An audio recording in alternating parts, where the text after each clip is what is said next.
So, do you think that grannies stack because she shrunk like every Asian woman does? Actually, yeah, she does. She did shrink. Welcome back, guys, to Why Not Play. I'm Lewis. I'm Mike. And I'm Pedro. Thought-provoking conversation.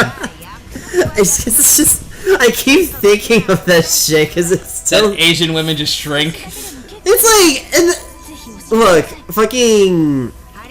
You could see it happen in real life, and then you see the giant exaggerations that you see in like fucking anime. It does happen. It does happen. Hell, women just shrink naturally. Period. No, everybody does. No, I'm just saying. But it's nothing like the dramatic of fucking anime where it's like, oh, I used to be like a 6 foot tall Adonis, but then when I became and now I'm like fucking. Now when I became an old man, it's like, oh, I'm 4'3". Oh, I'm so old. Or how about like a woman where it's like, oh, I used to be like 5'5", you know, average height, and now I'm like 3 foot something. God, right? Because you're just a little old lady just crossing the street. You know what that reminds me of? Fucking Toriko with the old lady. She used to be like 5'9" or some shit. She was tall. Yeah. But then it's like, next time when you see her as an old lady page, yeah, dude, she's like 3 feet tall with a giant fucking head.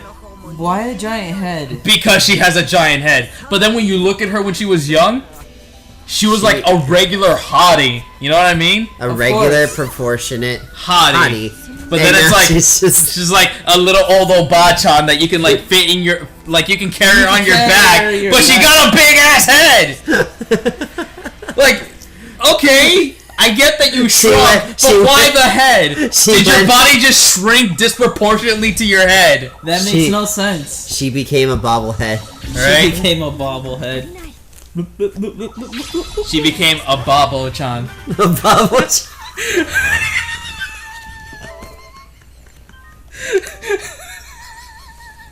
You like that? You okay, Mike?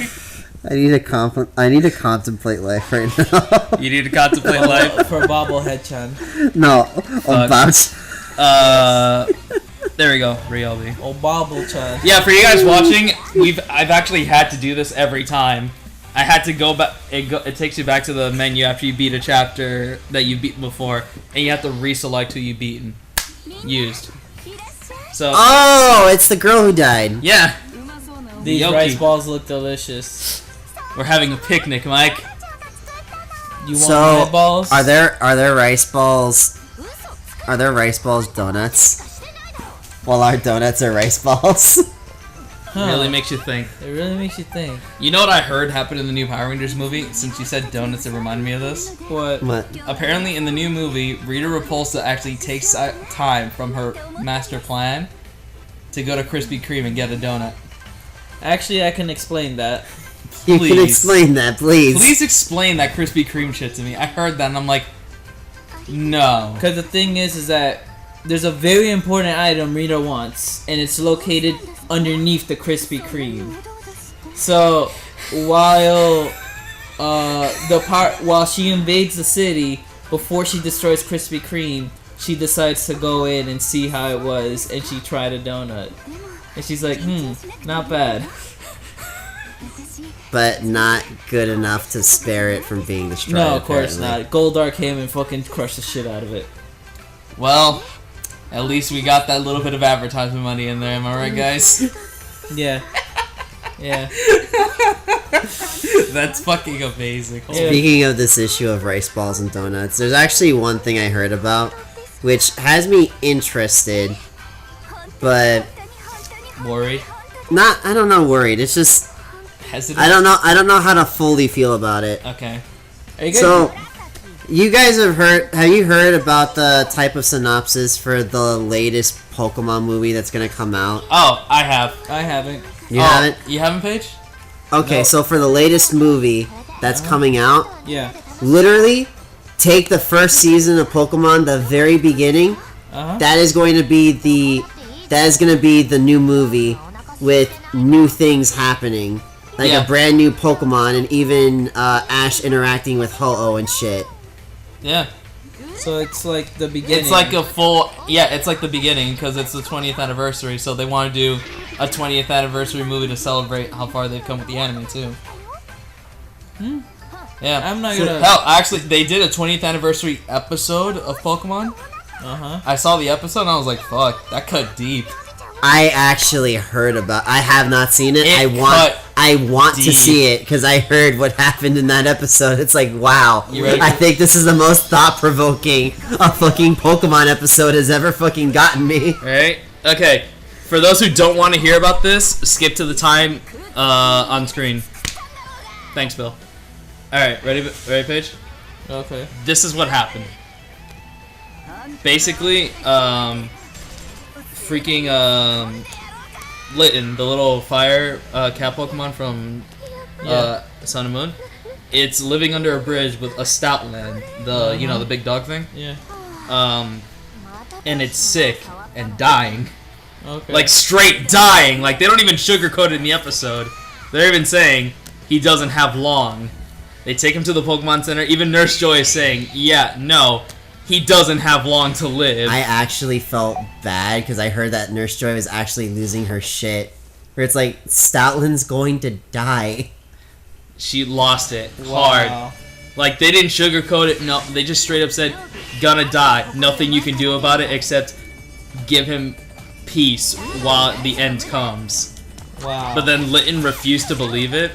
And it was just like panicking and all this shit. Hell, even Meowth had to talk to Litten and tell him it's like, hey, sometimes we lose people we care about the closest to us. But sometimes you have to understand you have to let go. And I'm like, wow, fucking ow, man. Yeah. This shit's going full on. Like, they're just going and then like they go full blown, I think, like, from what I heard. So apparently, like the next morning or some shit, Litten wakes up and Stoutland pulls out the dog shit. He pulls out the dog shit that dogs do when they know they're gonna die. What? Literally, the next morning, it was sleeping on the couch, right? Yeah. Wake up, gone. Litten tries going to everywhere that they've been, that they know that, you know, they usually go to. Gone. Nowhere to be seen. And the last thing that Litten sees while looking up at the sky is a cloud shaped like Stoutland. And that's it. I think wasn't it the two-parter episode? It was. It was a and two-parter. Like the first part was Stoutland dying, and then the second episode was literally telling pretty much dealing with a grieving Litten and pretty much teaching kids how to cope with death.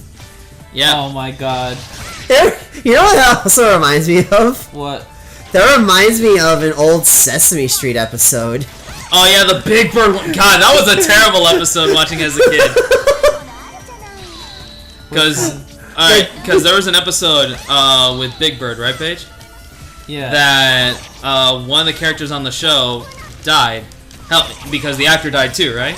Yeah. And they didn't want to just be like, forget the character. He moved away or something. So they used his death as a way to actually teach kids about death. So with Big Bird, they were basically like, oh, Big Bird, Mr. So-and-so's not coming back. He's like, why? Did he move away? It's like, no, he passed away. What do you mean? And they had to explain to Big Bird what the meaning of death was. And it was sad, man. That is sad. No, it was fucked. Because even when they explained to him what death was, he didn't understand it. And he's like, yeah, he didn't understand. I don't get it. I mean, he should be coming back. He said he would. He said he would. He has to take care of his stuff. He starts getting all fucking emotional. I'm like, no, don't do that. Fuck it. You know what? If we're gonna talk about sad shit, you want another sad thing I remember from Kids TV? Let's just talk about sad shit this episode. I mean, we're fucking fighting a dead sister, right? Might as well talk about dead something. Sad. So, you ready for some really sad shit I remember seeing as a kid? Alright, what? Oh, man. And I remember watching it recently again. I was like, nah, it probably won't get me as much. It still got me. The last episode of Mr. Rogers. I feel bad because I never sat down and watched Mr. Rogers. It actually got me really bad. Because the thing is, like, I used to watch his show. I didn't watch every episode. No, yeah, but you still watched a lot of it. I have never sat down through a full episode of Mr. Rogers. I did, because when I was younger, I would spend a lot of time at my grandma's place, right? Yeah. And my grandma didn't have cable. So all I would do is watch, like, public access shows. Like, you know, WB, UPN. Oh, man, remember UPN? But... yeah. Stuff like that. And I would watch Mr. Rogers, and I remember seeing the last episode, and it just made me, like, cry, because it was so sad. It makes it even sadder that he died, like, I think, like, a few years, like, maybe, like, a year or two, like, after that final episode was done. God, sheesh. Yeah. It was literally the last episode, and you see him, like, just start turning the lights off to everything. He's like, well, neighbor, this will be the final time we see each other. And that was the final time I've ever seen Mr. Rogers live, so that was... Shit. And literally, like, he was, like, literally, like, Paige, you see him, like, turning the lights off to the house. Yeah. Turning the lights off to, like, all his puppeteer stuff. And then he just starts putting on his outdoor shoes because he's leaving. And then he's just like, well then, take care, neighbor. And remember to be good. And that's it. And I was just like... fuck, man. Damn, man. It wasn't even that depressing with Blue's Clues. They just made a scene. No, but the thing is that they sugarcoated it. Yeah, that's the problem. Shows like that, it's like they sugarcoat it, but then it's like there's the other shows like Sesame Street and stuff like that. It's like when someone dies, they use the death as like an actual lesson. You know, a sad moment where someone didn't die, but it was still like a really sad one. What? You guys remember the fucking pigeon guy from Hey Arnold? Oh my fucking god! That entire episode was just depressing. I actually saw that recently. Did you? Yeah. Like I saw it. I re-saw it a while back because it's like. It's a socially awkward guy who doesn't know how to act around people. Arnold's the only nice guy that he's ever known. And then it's like, as the episode goes along, it's like, oh, hey, so like he's starting to do better. Like maybe he actually has some faith in humanity again, and he won't just hang out with pigeons anymore. And then it's like, what's the fat kid's name? Gerald? Harold. Harold. There we go, Harold. Because Gerald was a friend. Yeah. Always found that weird. Why would you have two characters with such similar sounding names? Similar sounding names with such opposite end personality. Whoa! Yeah. Hold on. Whoa! Net shot in the box. And looks like we end this sad episode on a good note. With that being said, we'll see you guys on the next one. Make sure to like, dislike, comment down below. Subscribe if you're feeling fancy. You know. 2 videos a day. Also follow us on Twitch in the description down below where we have our try to stream every Tuesday. Exactly. So thanks for watching, guys. See you next time. Next time.